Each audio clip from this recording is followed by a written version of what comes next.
포로에서 포로 생활을 종지부짓고 이제 돌아왔지만 그들이 포로 생활할 때 그들 가운데 어떤 마음이 있었을까? 여러분 한번 상상을 해보세요. 예배도 제사도 또 성전도 그리고 절기도 다 잃어버리고 70년을 지내야 할 때 영적으로 얼마나 답답하고 또 하나님의 우리를 버리신 거 아닌가, 여러분 이런 마음과 생각이 들었을 것입니다. 그러나 오늘 우리가 읽은 말씀엔 그의 인자하심이 영원하시도다. 그의 인자하심은 자기 백성을 떠나지 아니하시고 이유가 있어서 70년 남의 집살이 하게 하나님이 하셨던 것일 뿐, 하나님의 인재와 긍휼하심은 자기 백성과 함께 계시다는 것을 오늘 말씀에 우리에게 하고 있습니다. 그래서 하나님은 그 증거로 회복을 시키시는 거예요. 회복. 자, 첫째, 무엇을 회복시키셨을까요? 우리 2장을 보면 여기 사람 명단이 쭉 2장 전체에 아주 길게 나옵니다. 이 명단은 1차로 이제 본국으로 돌아왔던 사람들 숫자 그리고 그 이름들을 기록하고 있는데, 우리 64절에 보면 모두 몇 명인가? 온 회중의 합계가 42,360명, 이렇게 성경은 기록을 하고 있어요. 이 4만여 명 되는 숫자가 먼저 돌아왔습니다. 그리고 나서 우리 성경이 기록하고 있는 순서를 보세요. 먼저 사람을 기록을 하고 하나님이 사람을 먼저 회복시키심을 말씀하고, 그 다음에 제사가 나와요. 사람 먼저입니다. 그리고 절기가 나오고 그리고 성전이 나와요. 자, 하나님의 관심은 사람에게 있다는 것. 우리 관심은 주로 요즘 교계의 분위기가 어떻습니까? 요즘이 아니고 벌써 우리 이렇게 한국 교회가 많이 성장해 가면서 사람 한 분 한 분에게 대한 관심보다도 교세와 또 외적인 거, 물리적인 거, 여기 많이 관심이 가 있었던 것을 굳이 말하지 않아도 다 아시는 우리 내용들입니다. 그러나 하나님의 관심은 사람에게 있어서 이 바벨론에서 포로로 돌아온 이 사건을 우리 학문적으로는 제2의 출애굽 이렇게 말을 해요. 출애굽 사건과 아주 유사하다. 신학적으로 볼 때 어떤 점이 유사합니까? 물론 포로로 종살이 했던 거, 그것도 같지만 애굽에서 하나님은 자기 백성을 기르세요. 자, 하나님 관심보다 백성을 향한 관심. 430년 동안 그 애굽이라고 하는 풍요로운 땅에서 하나님의 백성들이 그 수가 번성하도록 하나님이 기르신다는 거예요. 자, 여기서는 바벨론에서는요, 역시 70년 동안 하나님께서 자기 백성을 기르시는 현장이에요. 시간입니다. 자, 그런 의미에서도 이것은 출애굽과 매우 흡사하여서 두 번째 출애굽이다. 학자들은 또 신학적으로 그렇게 말을 하는 겁니다. 여러분, 교회도 사람 기르는 교회, 여기 하나님 기뻐하시는 교회입니다. 우리 교세를 키우려고 하지 말고 사람 기르면 돼요. 사람 기르면 교세는 따라오게 되어 있는 거 아닐까. 우리 이제 은퇴하시고 연세가 많으세요. 김동호 목사님이라고 뭐 날기새, 그래서 유튜브에서 요새 많이 나오잖아요. 이 목사님이 그 의식이 좀 진보적인 면이 있어요. 급진적인 면도 좀 있고. 그래서 사실은 우리 그 장로님들 이렇게 7년 임기제 맨 처음에 언급한 분이 바로 이분입니다. 생사를 건 교회개혁, 이런 책을 썼어요. 그 책에 나오는 내용이 바로 그 임기제가 나와요. 그렇다 보니까 이분이 비판도 많이 받고 또 보수적인 목사님들한테 욕도 많이 잡숫고, 지금도 그래요. 지금도 욕하는 분들이 있어요. 근데 참 귀한 거, 배울 점은 뭐냐면 이 김동호 목사님 평생 목회의 뜻을 세운 것이 있습니다. 그거 평생 지키셨는데, 그게 뭐냐면 보이지 않는 성전 세우기 운동, 요거 하셨어요. 보이지 않는 성전 세우기. 그래서 예배당 짓지 않았습니다. 동안교회 심무하시다 사임하시고 개척했는데, 그 서울에 가면 남산 인근에 숭의여전인가요? 그 학교에서 이제 교회를 개척했어요. 강단 빌려가지고. 그래서 거기 사람들이 굉장히 많이 모여서 이렇게 목회를 하셨는데, 은퇴할 당시에도 교회를 4개로 쪼개가지고 함께 사역하던 부목사님들한테 교회를 다 이렇게 맡기고 그렇게 목회를 이제 그만두셨던 모습을 보면서 참 귀감이 되기도 하고, 뭐 그러면 교회 세우는 짓는 교회는 다 잘못됐냐, 그런 얘기가 아닙니다. 사람 기르는 거, 건물에 투자하지 않고 사람 세우는 목회하겠다, 이 중심이었어요. 우리 배울 점 있지 않습니까? 건물도 필요하고 다 하지만 하나님의 관심은 1차적으로 사람에게 있다는 거예요. 사람에게 투자하고 사람 기르는 교회, 이런 교회를 하나님이 기뻐하실 줄로 믿습니다. 자, 사람을 기르는데 어떤 사람으로 길렀는지 보세요. 우리 68절, 1장 68절입니다. 이렇게 성경 같은 장에 다 나와 있으니까 죄송해요. 2장 68절 그 위에 보시면, 어떤 족장들이 예루살렘에 있는 여호와의 성전터에 이르러 하나님의 전을 그곳에 다시 건축하려고 예물을 어떻게 드려요? 기쁘게 드려요. 기쁘게. 자, 또 한 것 보시죠. 우리 3장 5절. 그 후에는 항상 드리는 번제와 초하루와 여호와의 모든 거룩한 절기의 번제와 사람이 여호와께 어떻게 드리는? 기쁘게 드리는 예물을 드리되. 어떻게 바꿉니까? 어떻게 기릅니까? 마지못해서 드리고 억지로 드리고 계명에 드려야 하느니라 하니까 벌받기 싫어서 드리고, 이게 아닙니다. 기쁘게 드리는 사람들로 하나님께서 바꿔주신 거예요. 이게 정확하게 하나님이 요만큼 기르세요. 요만큼. 우리가 하는 모든 종교적인 행위가 기뻐서 하게 되게끔 하나님이 우리를 양육하십니다. 여러분, 특별 새벽기도에 여기 오신 분들은 다 기쁘게 오신 분들 같아요.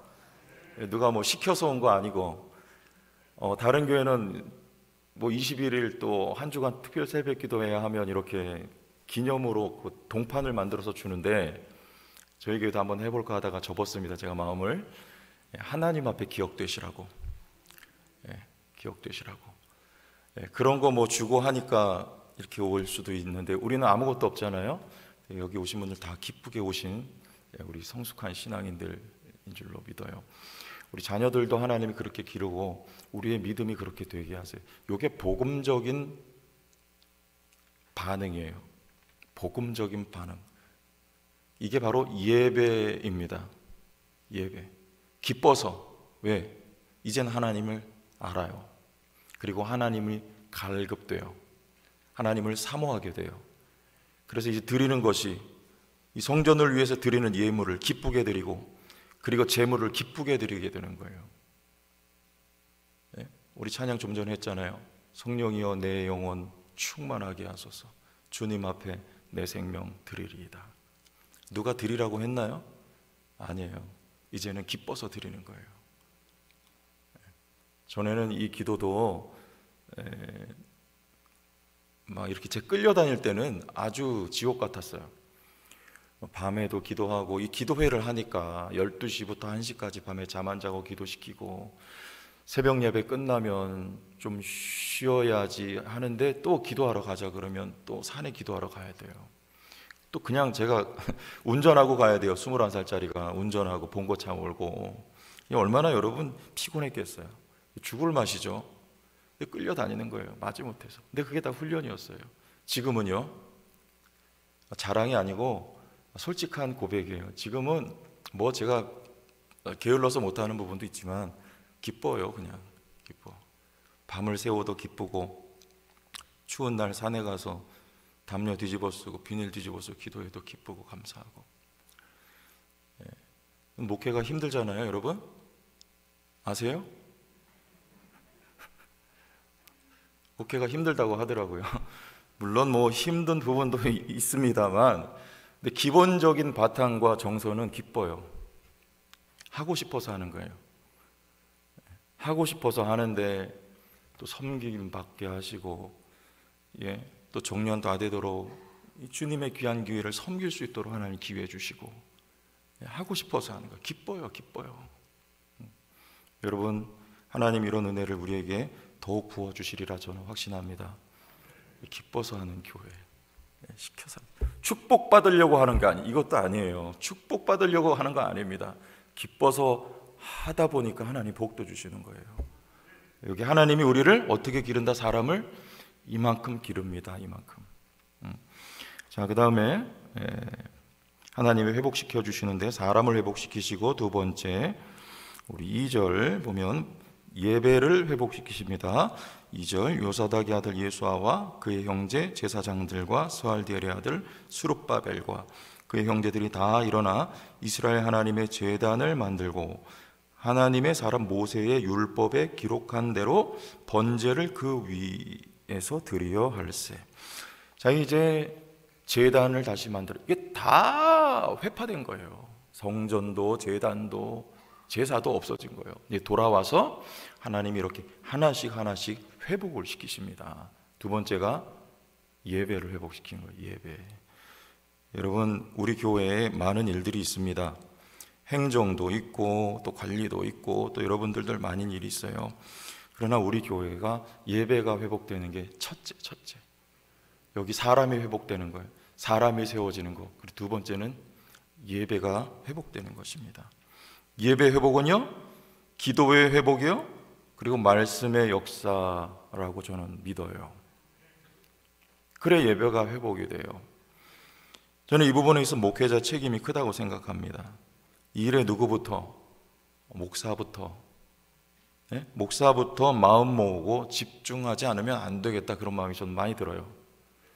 특별 새벽기도 하면서 제가 이런 마음을 먹었어요. 하나님, 요번에 우리 신년회니까 정말 모든 걸 여기에 다 집중하기를 바랍니다. 누구부터? 목사부터.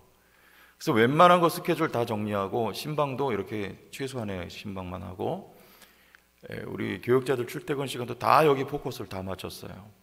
그래서 온전히 집중해서 이 기도회가 정말 하나님 은혜 가운데 진행이 되고 맞춰지고 2022년이 이 기도회로 말미암아 승리하는 한 해가 되길 바랍니다. 이 중요한 시간이에요, 여러분들. 중요한 시간이에요. 하나님 앞에 그런 마음 가지고 오세요.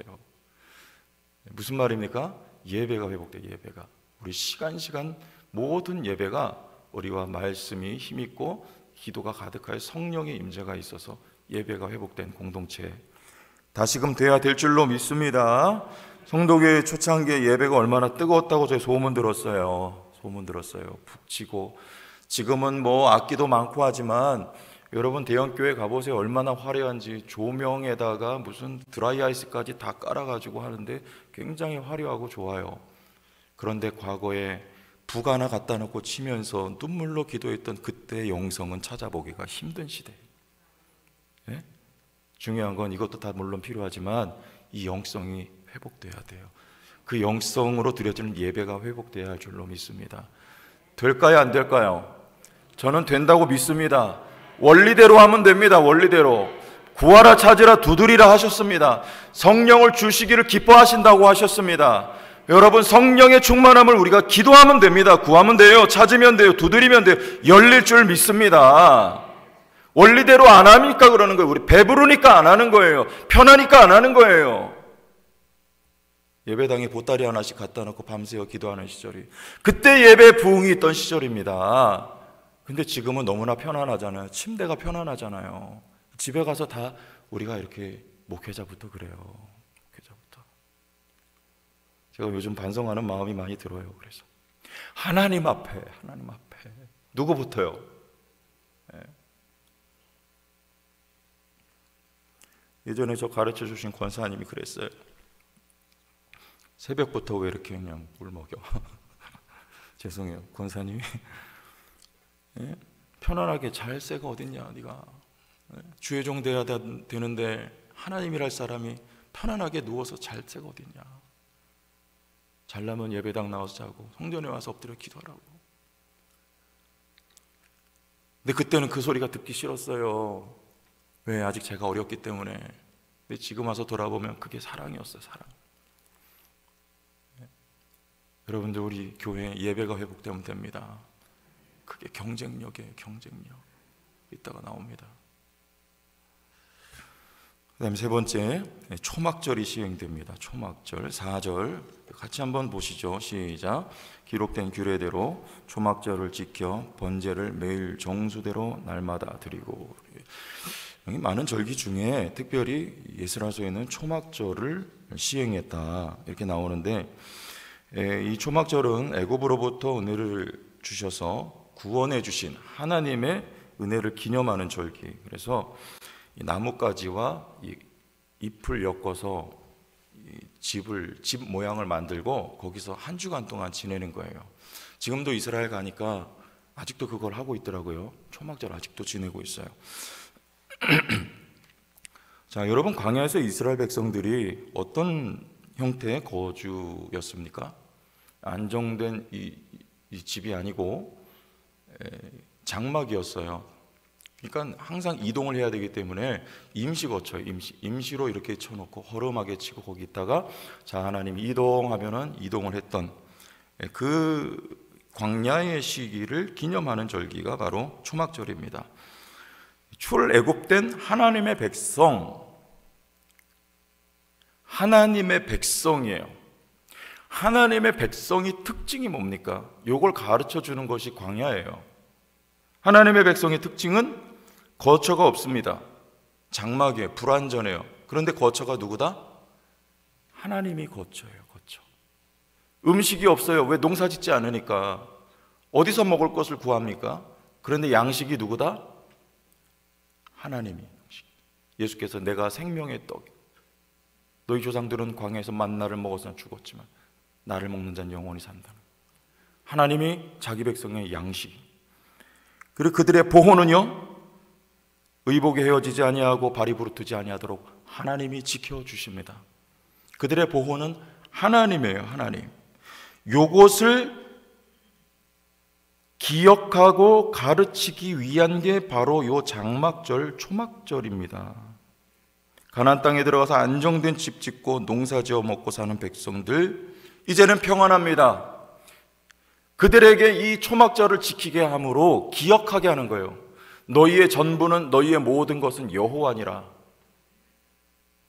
너희의 먹을 것, 너희의 거주, 너희의 보호는 하나님이다. 지금 안정된 그 삶이 아니다. 이것을 가르치려고 하는 게 초막절이고, 자, 두 번째는 현재 포로 생활에서 돌아온 백성들의 영육간의 피폐해진 삶 가운데 현재 모든 이 빈약한 상황에 적용하는 거예요. 너무나 빈약합니다. 상대적으로 그때 당시에 비하면 아무것도 없어요. 삶의 기반이 아무것도 없지요. 다 다시 시작해야 되는데 열악하잖아요. 그런데 기억하라는 거예요. 초막절을 지킴으로 누구다? 열악하지만 하나님을 기억하라. 없지만 하나님이 있음이요. 너희 양식도 너희의 거주지도 너희의 안전도 보호도 하나님이심을 기억하라. 이것이 바로 초막절이었습니다. 여러분, 우리에게도 영적인 초막절이 필요한 시기 같습니다. 풍요로움이 넘쳐나요. 주변에 보세요. 먹을 게 너무나 많아요. 배고파서 문제가 아니라 요즘엔 배 불러서 그게 병이 되는 시대예요. 세계 경제 10위입니다. 많은 사람들이 경제적으로 볼 때 대한민국은 이제 선진국이다 이렇게 해도 거좀 동의를 하는 시대가 됐어요. 근데 이때 기억해야 됩니다. 풍요가 하나님이 되면 그게 바알이 돼요. 하나님이 하나님 되시게 합시다. 여러분, 하나님이 여러분의 안전이세요. 하나님만 여러분의 양식이고 하나님만 여러분의 거주지세요. 이거 기억해야 돼요. 우리 영적인 초막절이 회복돼야 돼요. 그러나 반대로 회복된 이스라엘 공동체처럼 본문 속에 모든 상황이 빈약해도 하나님 기억하면 돼요. 하나님이 여러분의 모든 것 되십니다. 그분은 신실하세요. 지금도 여전하세요. 하나님 우리의 장막이요 양식이요 보호자이심을 우리는 기억하면 돼요. 이게 사실이에요. 마지막 하나 더 보죠. 마지막으로 회복된 게 성전이에요. 성전. 우리 8절 이하에 보면 수룹바벨과 예수화를 통해서 이제 성전의 기초를 놓습니다. 자, 그런데 이 두 가지 소리가 나요. 성전을 짓고 나서 우리 11절과 12절을 보시죠. 찬양으로 화답하며 여호와께 감사하여 이르되 주는 지극히 선하심으로 그의 인자하심이 이스라엘에게 영원하시도다 하니 모든 백성이 여호와의 성전 기초가 놓임을 보고 여호와를 찬송하며 큰 소리로 즐거이 부르며. 첫째 소리는 이 소리예요. 이 성전 기초가 놓이는 것을 보고 큰 소리로 즐거이 부릅니다. 그동안에 경험하지 못했던 하나님을 이제 경험하게 되었으니 이스라엘 백성들은 큰 소리로 즐거이 부르며 기뻐하는 거예요. 마치 다윗이 언약궤가 예루살렘에 들어오는 것을 보고 춤을 췄던 것처럼 지금 이 회복된 공동체가 그런 모습을 하고 있는 거예요. 근데 두 번째 소리는 우리 12절, 제사장들과 레위 사람들과 나이 많은 족장들은 첫 성전을 보았으므로 이제 이 성전의 기초가 놓임을 보고 대성통곡하였으나 여러 사람은 기쁨으로 크게 함성을 지르니. 13절 같이 읽습니다. 백성이 크게 외치는 소리가 멀리 들리므로.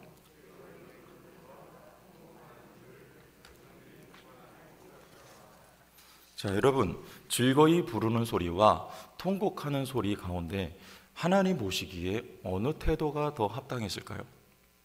즐거이 부르는 거죠. 이전 영광을 보고 지금 이 기초가 놓여지는 이 스룹바벨 제2성전을, 그 기초가 놓여지는 것을 볼 때 이전 영광을 받던 노인들이 슬퍼하는 거예요. 통곡하는 거예요. 여러분, 그러나 성전의 중요한 건 뭐냐면 하나님의 임재하심입니다. 물리적인 성전의 모양이 아니었어요. 하나님의 임재하심은 하나님의 영광을 말하는 거예요. 학개서 2장 7절에 같이 한번 읽어봐요. 시작. 내가 이 성전의 영광을 가득하게 충만하게 하리라. 하나님의 약속이 바로 이 스룹바벨 성전에 있었습니다. 이게 경쟁력이에요. 제천 그러면 소도시, 중소도시, 인구 13만. 우리 대도시에 비하면 턱없이 작은 도시입니다. 우리 목사님들도 제가 실제로 많이 들었어요. 저는 시골교회 목사입니다. 우리 원로 목사님도 제가 모시고 따라갔더니 우리 제천의 시골교회 목사인데 물론 겸손한 표현으로 그렇게 하셔요. 그런데 여러분, 세계적인 교회가 될 수 있는 비결이 있어요. 첫째는 하나님의 부르심이 있으면, 약속이 있으면 됩니다. 우리 제천 성도교회 하나님 부르심과 약속이 있는 공동체입니다. 그리고 원리대로 하면 돼요. 원리대로 아까 말씀드렸잖아요. 여기 예배가 살면 돼요. 여러분, 부르짖으세요. 구하고 찾고 두드리세요. 성령을 주신다고 약속하셨습니다. 저는 원리대로 하려고 마음 먹어요. 하나님 앞에 기도하자. 그리고 말씀 제가 먼저 먹고, 그리고 말씀 전하자. 그리고 예배가 회복되게 하자. 여러분, 이게 되면 이곳에 하나님의 영광이 가득하면 하나님의 임재가 난 줄로 믿고 임재가 있었고 앞으로도 계속 될 줄로 믿습니다. 그러면 제천 성도교회는 여러분 세계적인 교회가 되는 거예요. 믿으시길 바랍니다. 하나님의 영광은 자기 백성과 멀지도 않고 떠나지도 않았어요. 하나님의 인자하심은 이스라엘에게 영원하셨습니다. 피폐한 상황 속에서도 성전도 기명도 심지어 하나님의 얼굴까지 가리우셨던 기간이 70년이었습니다. 그러나 하나님은 자기 백성을 여전히 사랑하셨어요. 이제 다시 하나씩 회복시키시기 시작하십니다. 우리 성도교회 다시 하나님께서 하나씩 회복시키실 줄로 저는 믿습니다. 하나님의 인자하심도 자비하심도 떠나지 않았습니다. 여러분의 삶에도 동일합니다. 하나님은 그 인자하심이 영원하십니다.